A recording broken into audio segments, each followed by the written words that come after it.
బాయ్ని ఇవాళ చెప్పబోయేది విచిత్రంగా ఉంటుంది. మీకు మీరు విచిత్రంగా ఏదో కామెంట్ చేసి ఫాలో చేయండి. హాయ్ అల్లుడా, ఎప్పుడొచ్చావు? మామా ఇప్పుడే వచ్చావు మామ. ఏం చేయాలో అర్థం కావట్లా. మన ఊళ్ళో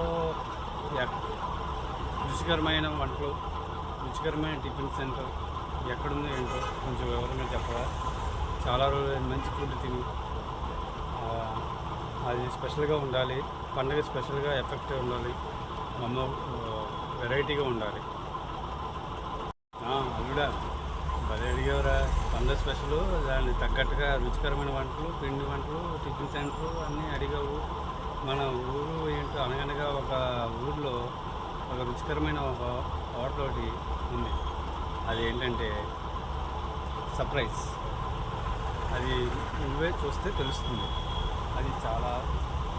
అది ఇవాళే ఓపెనింగ్ చేశారు. ఆ పేరు కూడా తగ్గట్టుగా నేను సర్ప్రైజ్ చేస్తాను. అది చూసి ఎలా ఉంది ఏంటో చెప్పు. ఇవాళే మార్నింగ్ రిలీజ్ అయింది. అది ఎలా ఉంది ఏంటో నువ్వు చూసి రుచికరమైన వంటలు ఎలా ఉన్నాయో చెప్పాలి. నిజమా మామ? అదేంటి ఎప్పుడు లేని రీతిగా చెప్తున్నావు? నిజమా? అది ఎక్కడుంది ఏంటి అసలు విషయం ఏంటి?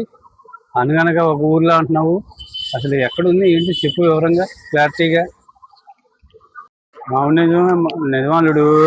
అనగనగా ఒక ఊరు అంటే మన ఊరే, మన గుడివాడలోనే, ఎక్కడా కాదు. మన ఐఓబి ఎదురుగా కాల్ స్టాండ్ పక్క సందులో ఒక హోటల్ వెలిసింది. వాళ్ళు మార్నింగే ఓపెనింగ్ చేశారు. అది కూడా ముఖ్యమైన వ్యక్తి ఎవరనుకున్నావు? మన మాజీ పార్లమెంట్ సభ్యులు, సినీ ప్రముఖ నటుడు మురళీమోహన్ గారు ఓపెనింగ్ చేశారు గ్రాండ్గా. అదేంటో నువ్వు ఇలా చూడు, ఏంటో అది చూడు.